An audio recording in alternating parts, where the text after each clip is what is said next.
former President Bill Clinton seeks to humanize Hillary Clinton in DNC speech. The former president regaled the crowd with how he met his wife, Hillary Clinton, who made history by becoming the first woman in U.S. history to be nominated for president by a major party. In the spring of 1971, "I met a girl," Bill Clinton said to Applause. He talked about when he first met his future wife while they were at Yale University Law School. "So I watched her. She closed her book, put it down and started walking toward me. She walked the whole length of the library and came up to me and said, 'Look, if you're going to keep staring at me, we at least ought to know each other's names. I'm Hillary Rodham. Who are you?' Clinton recalled. "I was so impressed and surprised that whether you believe it or not, momentarily, I was speechless." Clinton reminisced about asking Hillary Rodham 3 separate times to marry him. He continued, "We've been walking and talking and laughing together ever since." Clinton told the crowd how the former Secretary of State got involved in civil rights, children's issues, and registering Mexican-American voters. "Hillary opened my eyes to a whole new world of public service by private citizens," the former president stated. Bill Clinton called his wife the best darn change maker I ever met in my entire life, citing her work as First Lady in winning congressional approval for a children's health insurance program and a bill that made it easy for parents to adopt children. "This woman has never been satisfied with the status quo in anything," he said. "She always wants to move the ball forward. That is just who she is." He drew attention to her Senate years, noting she held the same New York seat as the late Robert F. Kennedy. "She didn't let him down," Bill Clinton said. He touted his wife's success as Secretary of State under President Barack Obama, talking about helping to get a ceasefire between Hamas and Israel several years ago and her fight against terrorism. She backed President Obama's decision to go after Osama bin Laden. She launched the team to fight back against terrorists online and built a new global counterterrorism effort. "We've got to win this battle in the minefield," he said. The former president also talked about her making climate change the center of America's foreign policy and how she would defend the rights of women and the LGBT community across the globe, as she'd been doing since she went to Beijing in 1995 and said, "Women's rights are human rights and human rights are women's rights." She worked to empower women and girls around the world and to make the same exact declaration on behalf of the LGBT community in America and around the world, Bill Clinton said. He then took a shot at what was said at the Republican National Convention about Hillary Clinton, saying it was made up. "How does this square with the things that you've heard at the Republican convention? What is the real difference with what I've told you and what they said? How do you square it? You can't. One is real, the other is made up. You just have to decide which is which, my fellow Americans," he said. The real one had done more positive change-making before she was 30 than many public officials do in a lifetime. However, the former president never mentioned Donald Trump by name during his speech. Following her husband's speech, Hillary Clinton spoke to the DNC via video. "It's been a great day and night," she said. "What an incredible honor you have given me, and I can't believe we just put the biggest crack in that glass ceiling yet." She continued, "This is really your victory, this is really your night." Trump, who campaigned Tuesday in North Carolina, mocked the former president's speech in advance, calling him overrated. "No matter what Bill Clinton says and no matter how well he says it, the phony media will exclaim it to be incredible. Highly overrated." Trump tweeted. Bill Clinton wrote the first draft of his Tuesday speech himself before sharing it with the campaign and some of his longtime speechwriters, and was tinkering with it as late as Tuesday afternoon.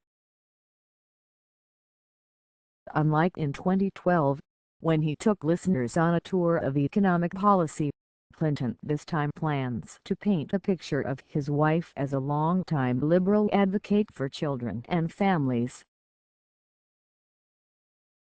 As he frequently puts it on the campaign trail, he plans to call his wife a change-maker who everything she touched, she made better. While the subject of the speech may change, Bill Clinton still wants to be at the center of the action. That's unlikely to change should his wife become president. While aides have said he will not get a cabinet post or a setup in the Situation Room, Hillary Clinton has made clear that her closest advisor will remain involved with her administration, saying he'd likely have a role in managing the nation's economy. The two frequently talk multiple times a day, say aides, and Clinton is often in touch with top staff on her campaign. He weighs in on important choices, including advocating for Clinton to select Virginia Senator Tim Kaine as her running mate. "I am probably still going to pick the flowers and the china for state dinners," Hillary Clinton said in a December primary debate. "But I will certainly turn to him as prior presidents have for special missions, for advice and in particular how we're going to get the economy working." Hillary Clinton's campaign hopes the night of achievement, personal stories and praise can't chip away at the deep distrust many voters, including some Democrats, have of the former Secretary of State, Senator and First Lady. Much of the convention's second night was devoted to introducing voters to Clinton anew, including 3 hours of speakers who highlighted issues she has championed for years, including health care and advocacy for children and families. "Tonight we will make history. About 100 years in the making," said Karen Finney, the senior advisor for Clinton's campaign. "What we're really going to focus on tonight is telling that story, and telling her story, talking about the fights of her life." CBS 2's Marcia Kramer reported the mothers of the movement, who lost children to gun and police violence, played a major part in Tuesday night's DNC. Gwen Carr, the mother of Eric Garner, and Sabrina Fulton, the mother of Trayvon Martin, took part. Hillary Clinton has the compassion and understanding to comfort a grieving mother. She has the courage to lead the fight for common-sense gun legislation, Fulton said. Meryl Streep also acknowledged the history of the moment of the first female presidential nominee. "We got some fight left in us, don't we?" she said. By night's end, the Clinton campaign hopes to have moved past the dissent that somewhat tarnished the convention's opening day. Supporters of Bernie Sanders, Clinton's primary rival, repeatedly interrupted the proceedings with boos and chants of Bernie. She's acknowledged that she has work to do to gain people's trust, but also it's important for people to understand that she realizes that there's not some magic words that you can say that develops trust overnight. Hillary for America Communications Director Jennifer Palmieri said. Despite Sanders' calls for them to support Clinton, thousands of Bernie or bust activists have taken to the streets during the convention this week to voice support for the liberal Vermont U.S. Senator and his progressive agenda. Moments after Clinton became the first woman to be nominated for president by a major U.S. political party, a large group of Sanders delegates and supporters exited the Philadelphia convention site to hold a sit-in inside a media tent. Some had their mouths taped shut. A few spontaneously sang the chorus of the Woody Guthrie song "This Land Is Your Land," and a banner read, "We the People." They said they were holding a peaceful protest to complain about being shut out by the Democratic Party. This was not a convention. This was a 4-day Hillary party. And we weren't welcome, said Liz Moreta, a New Jersey delegate at the media tent protest. We were treated like lepers. In the streets outside, Sanders supporters who had spent the day protesting began facing off with police.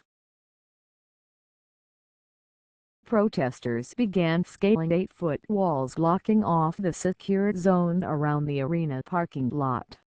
An officer sprayed one of the protesters. Police began detaining Sanders supporters after climbing the wall.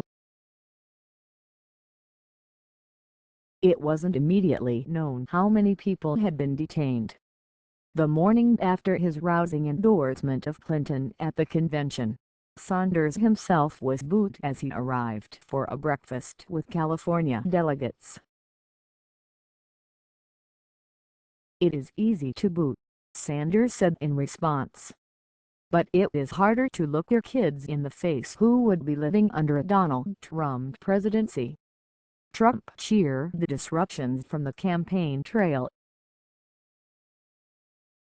In North Carolina on Tuesday, he told a convention of the veterans of foreign wars that, "Our politicians have totally failed you."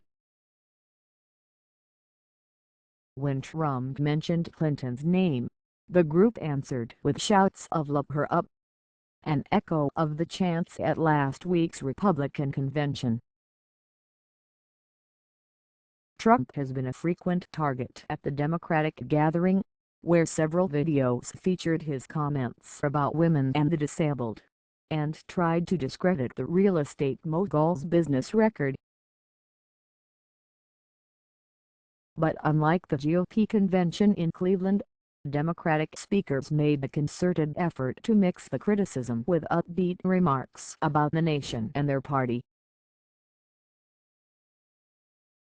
First Lady Michelle Obama was a start of opening night, making an impassioned case for Clinton as the only candidate in the presidential race worthy of being a role model for the nation's children. President Barack Obama and Vice President Joe Biden will speak Wednesday, along with Virginia Senator Tim Kaine, Clinton's new running mate. During Hillary Clinton's first presidential campaign in 2008, her husband angered some Democrats with dismissive comments about Obama. He's had flashes of frustration this year, particularly when his own record on trade and law enforcement has been challenged by the party he once led, but has largely stuck to the campaign's messages. Thulium and copyright 2016 CBS Radio Incorporated and its relevant subsidiaries. CBS Radio and I logo Thulium and copyright 2016 CBS Broadcasting Incorporated used under license. All rights reserved. This material may not be published, broadcast, rewritten, or redistributed. The Associated Press contributed to this report.